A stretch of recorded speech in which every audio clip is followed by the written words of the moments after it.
अगर आपको line drawing बनाना नहीं आता है तो आप हमारा छोटा सा लाइन ड्राइंग का वीडियो है, पहले उसको देख लीजिए, बहुत आसान है। फिर वापस यहाँ इस स्लाइड पे आइएगा। अब एक एग्जांपल देखते हैं। ये दोनों मॉलिक्यूल्स में छह छह कार्बन्स हैं। जो टर्मिनल कार्बन्स हैं, जो एंड वाले कार्बन है, दोनों में एक वैलेंसी कार्बन से अटैच्ड है, तो उसके बचे तीन हैंड्स, तो वो तीनों हाइड्रोजन से फिल्ड हैं। इसलिए ये टर्मिनल कार्बन पे तीन हाइड्रोजन अटैच्ड होती हैं। जो बीच वाले कार्बन है, इनमें दो दो बॉन्ड्स बनी हैं, तो इनकी दो वैलेंसीज बच गई।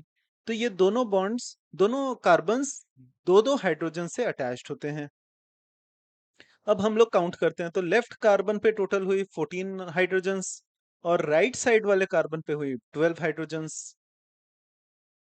तो ये दोनों आइसोमर्स हैं क्या? ये दोनों ऑब्वियसली आइसोमर्स नहीं है, क्योंकि दोनों का मॉलिक्यूलर फॉर्मूला सेम नहीं है। एक है C6H14, दूसरा है C6H12। फिर से अगला एग्जांपल देखते हैं। ये दोनों आइसोमर्स हैं या नहीं है? दोनों मॉलिक्यूल्स में छह छह कार्बन है और दोनों मॉलिक्यूल्स में एक एक ऑक्सीजन भी है।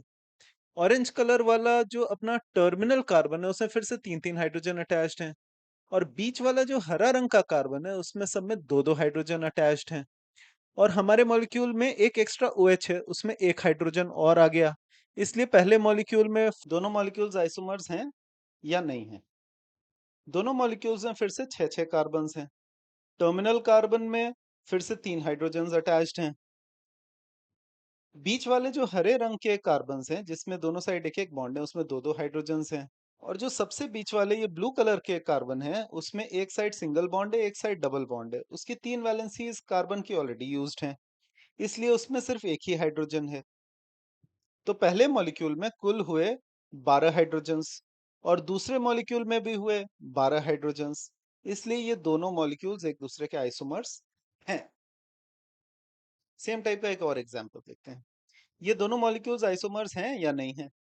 दोनों मॉलिक्यूल्स में फिर से छह छह कार्बन्स हैं। इस बार जो टर्मिनल कार्बन है, उसके एक साइड में डबल बॉन्ड है, इसलिए दो वैलेंसीज यूज्ड अप हैं। इसलिए उसमें दो ही हाइड्रोजन्स अटैच्ड होती हैं।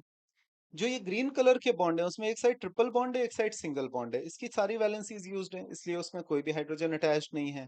और ये जो ब्लू कलर के कार्बन है, उसके एक साइड सिंगल बॉन्ड है और एक साइड डबल बॉन्ड है। उसमें तीन वैलेंसीज यूज्ड हैं, इसलिए उसमें एक ही हाइड्रोजन अटैच्ड है। अब काउंट करते हैं हाइड्रोजन्स। तो पहले मॉलिक्यूल में टोटल हाइड्रोजन हुए 6 और सेकेंड मॉलिक्यूल में भी टोटल हाइड्रोजन हुए 6।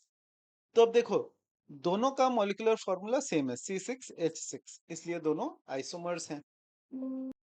एक और एग्जांपल देखते हैं। ये दोनों मॉलिक्यूल्स आइसोमर्स हैं या नहीं है? दोनों मॉलिक्यूल्स में दो दो कार्बन है, एक नाइट्रोजन है, एक एक ऑक्सीजन है। पहले मॉलिक्यूल में हाइड्रोजन नाइट्रोजन के साथ अटैच्ड है, एक हाइड्रोजन। एक हाइड्रोजन बीच वाले कार्बन से अटैच्ड है और तीन हाइड्रोजन ऊपर वाले कार्बन पे अटैच्ड है। कुल हुए पांच हाइड्रोजन। दूसरे मॉलिक्यूल में दो हाइड्रोजन बीच वाले कार्बन से अटैच्ड हैं, दो हाइड्रोजन ऊपर वाले कार्बन से अटैच्ड हैं और एक ऑक्सीजन से अटैच्ड है। तो कुल मिला के फिर से पांच हाइड्रोजन्स हुए। इसीलिए दोनों मॉलिक्यूल्स एक दूसरे के आइसोमर्स हैं।